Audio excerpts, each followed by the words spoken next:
अस्सलाम वालेकुम स्टूडेंट्स, कैसे हैं आप। उम्मीद करता हूं कि आप सब खैर आफ़ियत से होंगे। आज हमने आईकॉम पार्ट 2 का नेक्स्ट चैप्टर स्टार्ट करना है और चैप्टर है हमारे पास chapter number 1 single entry system और इनकम्प्लीट रिकॉर्ड। हम चैप्टर नंबर 5 डेप्रिसिएशन का पूरा चैप्टर अपलोड कर चुके हैं। उसको समझने के लिए आप हमारे चैनल पर आएँ, प्लेलिस्ट वाले ऑप्शन पर जाएं, वहां आईकॉम पार्ट 2 चैप्टर 5 डेप्रिसिएशन के नाम से एक प्लेलिस्ट मौजूद होगी जहां पर तमाम के तमाम क्वेश्चंस मौजूद हैं सॉल्व्ड। ठीक है, तो आज हमने चैप्टर नंबर 1 स्टार्ट करना है सिंगल एंट्री सिस्टम और इनकम्प्लीट रिकॉर्ड। पहले तो आपको मैं उर्दू में आसान ज़ुबान में सिखा दूं कि बेसिकली सिंगल एंट्री सिस्टम होता क्या है, इनकम्प्लीट रिकॉर्ड कहते किसे हैं।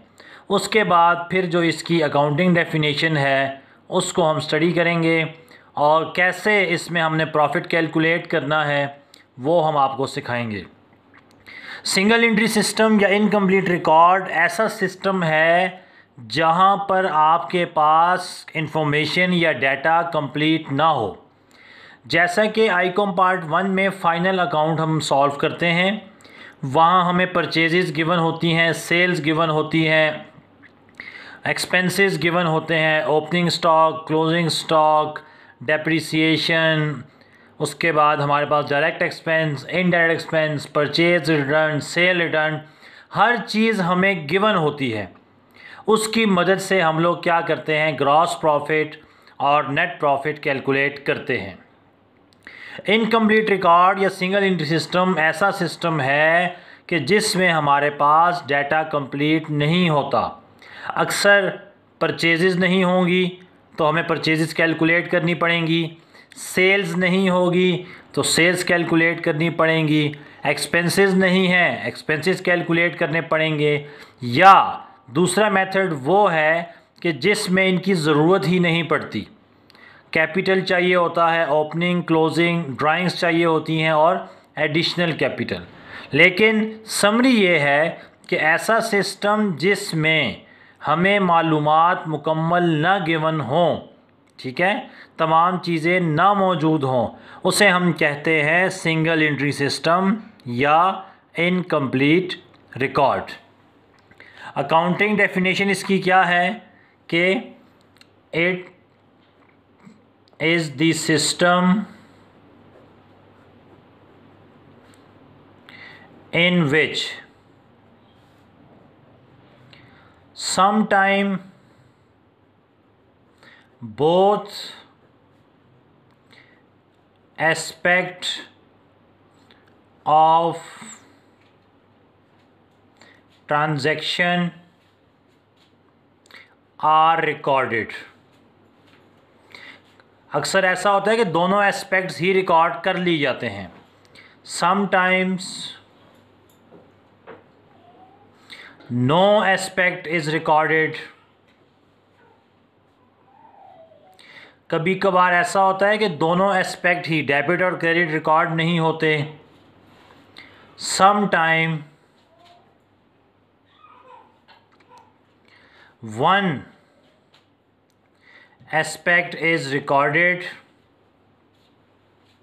कभी कभार एक एस्पेक्ट रिकॉर्ड किया जाता है और दूसरा एस्पेक्ट रह जाता है, तो इसको हम कहते हैं सिंगल एंट्री सिस्टम या इनकम्प्लीट रिकॉर्ड। ठीक है, कभी कभार दोनों एस्पेक्ट, कभी एक एस्पेक्ट रिकॉर्ड होता है दूसरा नहीं होता, और कभी कभार दोनों ही एस्पेक्ट रिकॉर्ड नहीं होते।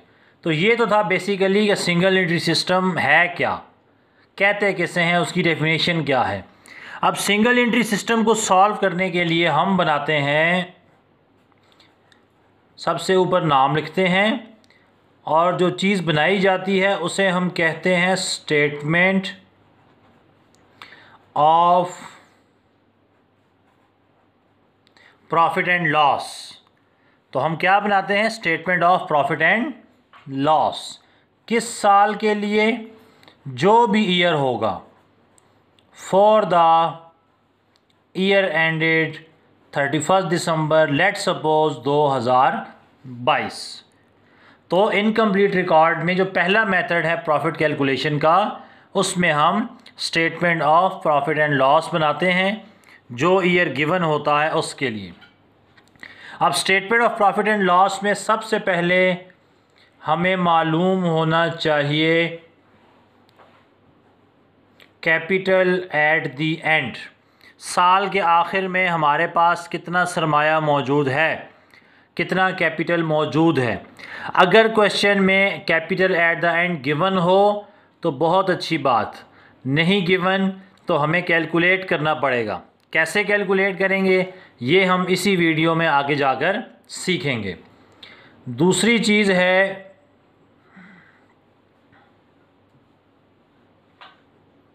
Drawings during the year.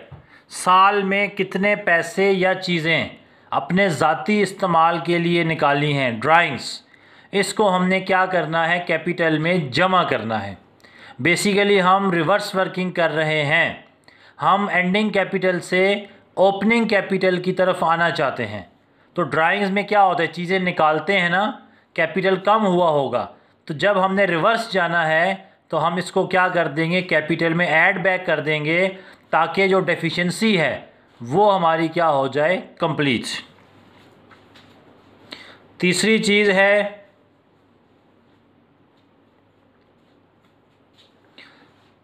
Additional capital. Additional capital, fresh capital, further capital एक ही बात है कि कारोबार में और नया कितना सरमाया आया है। तो जब हम कैपिटल लेकर आए होंगे तो उससे हमारा कैपिटल बढ़ गया होगा, लेकिन हमने उसका चूँकि इफ़ेक्ट कैंसिल करना है, ठीक है, तो हम उसको क्या कर देंगे, रिवर्स बैक कर देंगे और माइनस कर देंगे। तो कैपिटल एट द एंड में ड्राइंग्स ऐड कर देंगे, एडिशनल कैपिटल लेस कर देंगे, तो हमारे पास आ जाएगा adjusted capital.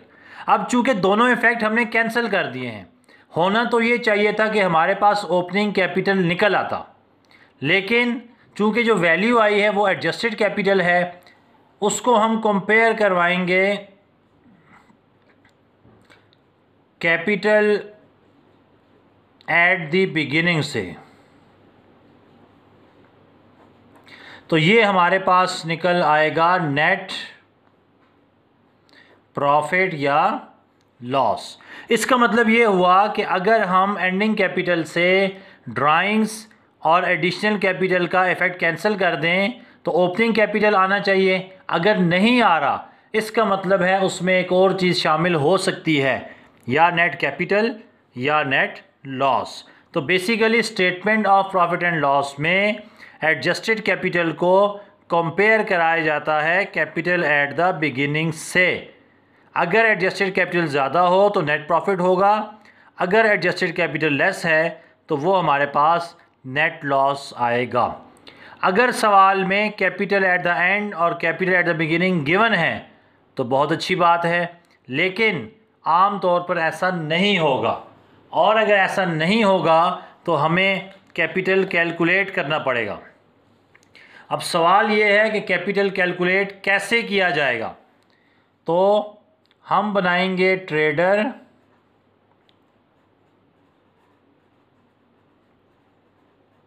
Statement of affair as on.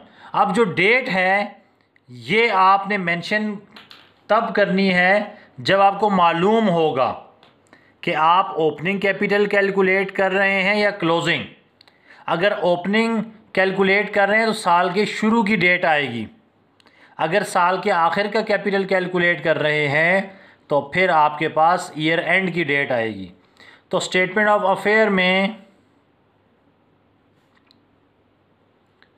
एक तरफ एसेट्स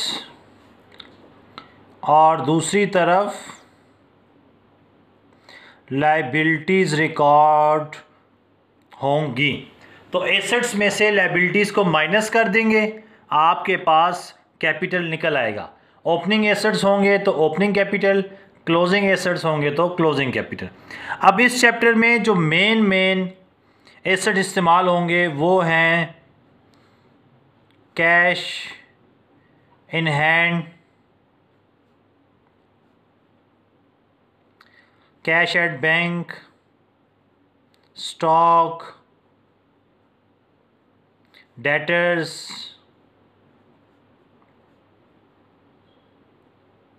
बिल रिसीवेबल,